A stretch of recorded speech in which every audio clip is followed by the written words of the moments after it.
Desmond Doss hurriedly buried his teammate in soil, concealed himself as the Japanese army approached. Holding their breath, they froze as a soldier aimed his bayonet at a corpse, narrowly avoiding a fatal encounter, saved by luck. After waiting for the Japanese army to leave, Doss pushed away a dead body, scraped the dirt off his teammate's head, and brought him back to camp for treatment. He then returned to the battlefield to save more lives, but was seen by the Japanese and shot at. He was about to be caught, so he jumped into a hole beside him. After the Japanese threw a grenade into the hole where he was hiding, Doss escaped again. He hid somewhere else, but when he got up to look for the exit, the Japanese had already searched the tunnel. Fortunately, he was not discovered by them. However, he was then found by an injured Japanese soldier. Despite being furious at the Japanese army, Doss treated the soldier's wound. The Japanese soldier was confused, and Doss smiled lightly. After bandaging the soldier's wound and then climbed out of the hole and continued to search for live victims on the battlefield. He rescued his injured teammates one by one,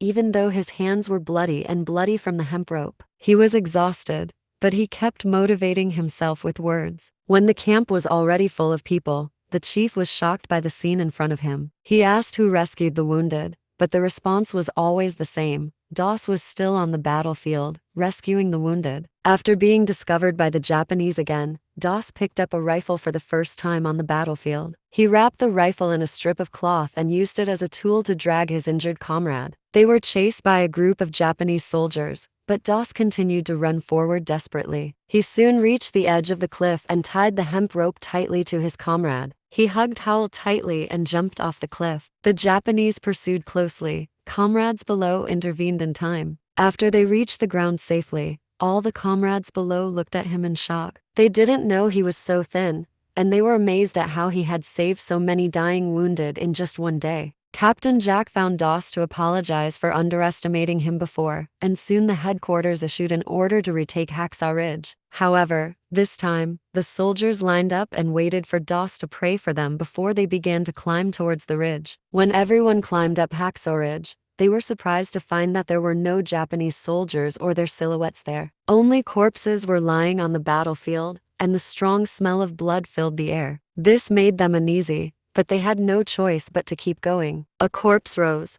startled a soldier. Battle cries resumed on the once quiet battlefield. As the Japanese soldiers ambushed the American soldiers on Hacksaw Ridge, Doss kept shuttling through the bullets to support and rescue his comrades who were dying or injured. Doss hurried over to help a teammate who had been blown off his legs, but the soldier refused to be evacuated and wanted to stay and fight. Doss disobeyed his orders and directly sent his teammate away from the battlefield to the team doctor for treatment. The Japanese hid in the machine gun bunker and directly blocked the fire attack of the American army. An American soldier took dynamite to destroy the bunker, but was blown away in the next second. A teammate hurriedly prepared for the relay. Comrades also stepped up fire support. Finally, he approached the edge of the bunker and dropped the bomb inside, destroying it. After the Americans launched a fierce attack, the battle turned in an instant. The Japanese were repelled by ferocious firepower, and the American army was able to rest and adjust for a while. However, Doss refused to stop and rescued several wounded soldiers with a teammate. The two formed a friendship as they told each other about their pasts. Next morning,